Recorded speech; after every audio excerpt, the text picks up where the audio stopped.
Pastor, when does one know that they are in love? Like, what are the indicators of true love? Oh, I must start with a humorous note here. This little boy, this boy came home and told his father, I am in love with this girl. So the father said, how do you know it? He said, no, I dropped her last night. Her dog bit me and it did not hurt me. So he said, I am in love with her. Now, these are not indicators. I think in a love relationship, you need to be secure.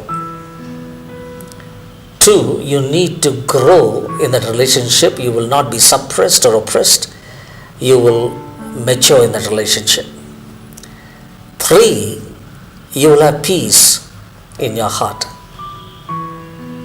4, you will see yourself as a woman in that relationship, as a growing person, as a person whose abilities, whose gifts and talents are recognized, and you feel that here is a person who brings out the best in you rather than push you down and make you feel nothing.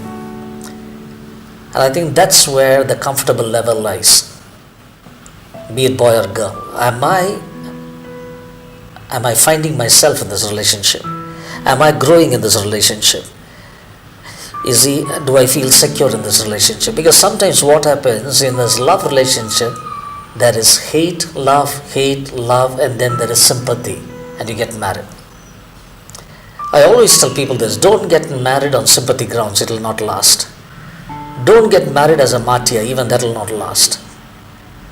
Okay, don't get married because you're saying poor girl, there is no one to take care of her, or poor boy, there is no one.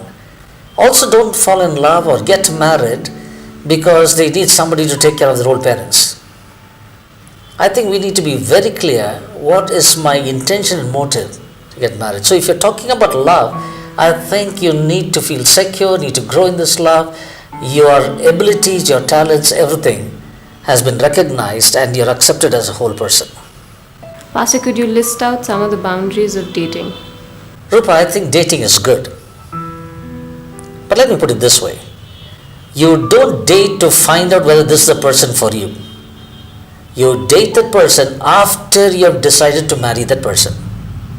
Dating is not a trial and error method. If dating is to find out if she or he is the right person, we need to date every other person every 3 days.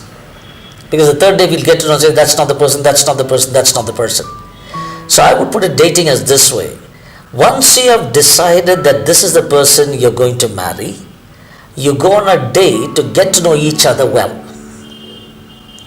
And your dating will not be the deciding factor not to marry or to marry. It is only to affirm that your marriage, you know the other person well. Now, I should add these few things. Where you should date, when you should date, all this. There are some people who fall in love and date and get married after 3 years. Now, I think that is dangerous. There are some people who date in private, and I think that is also dangerous because we can't trust ourselves. Anything can happen because when there is love and when there is privacy, anything can go out of control. So I think there is a place to date, there's a time to date, and it is a healthy relationship. Dating, should keep that purity. Dating should keep that intimacy on a higher level. Dating comes at the age of maturity when you want to get to know the other person and the person needs to know. And dating is not just getting to know you, it's also getting to know the family. So that when you get married, you're not getting married to a stranger, you're getting married fully knowing what the other family is all about. So when the young people are dating, I think it is important for them to know there are boundaries in dating, even when they are together. I think it is important that they meet in public. 2, they meet with groups of people. 3, they will respect each other's purity. 4, they will also take guards for themselves and not allow anybody to exploit. Sometimes this is the term that I've asked. Anyway, we are going to get married 4 years from now. Why can't we be free now? Let me put it this way.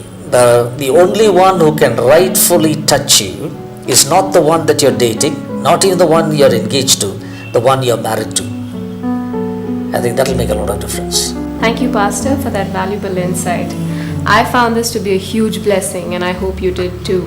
Until we meet again next time, take care.